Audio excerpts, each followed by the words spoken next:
the wind is basically blowing at all, they will be on. But if you're having super high winds, they don't turn any faster and produce any more. And so it really kind of bothered me, not to the point of going out and looking it up, but I accidentally saw an engineering video on why that's true. And it's because it would change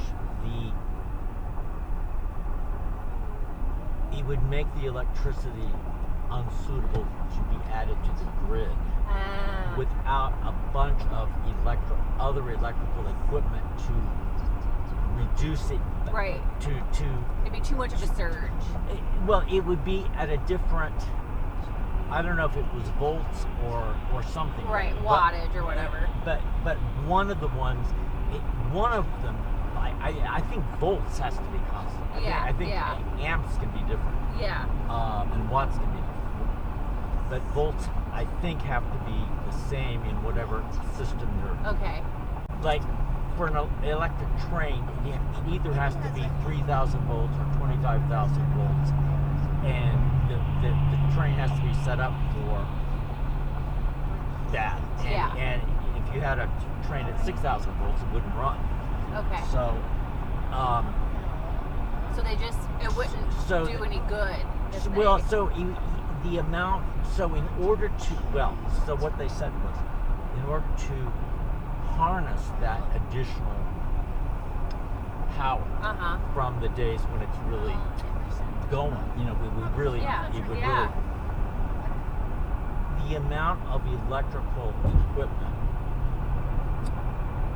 that you'd have to add to reduce the whatever it is, and I forget. I honestly forget whether it was volts or what it was, but whatever that component was that was essential to grid stability.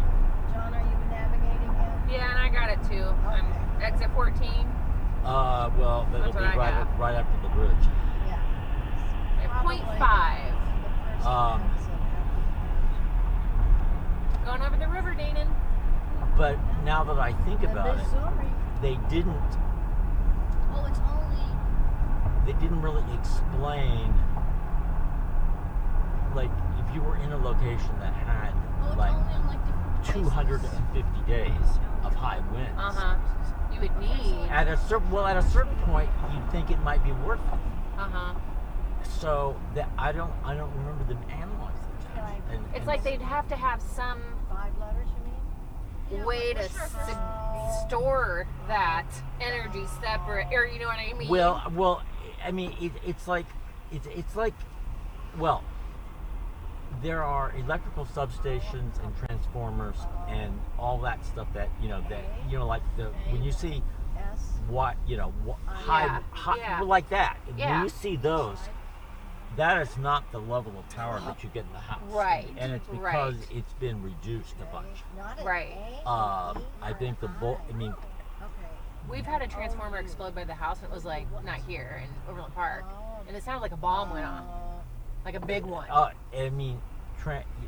They're very, arc whatever. Anyway, in fact, speaking of that, do you know how they melt scrap iron?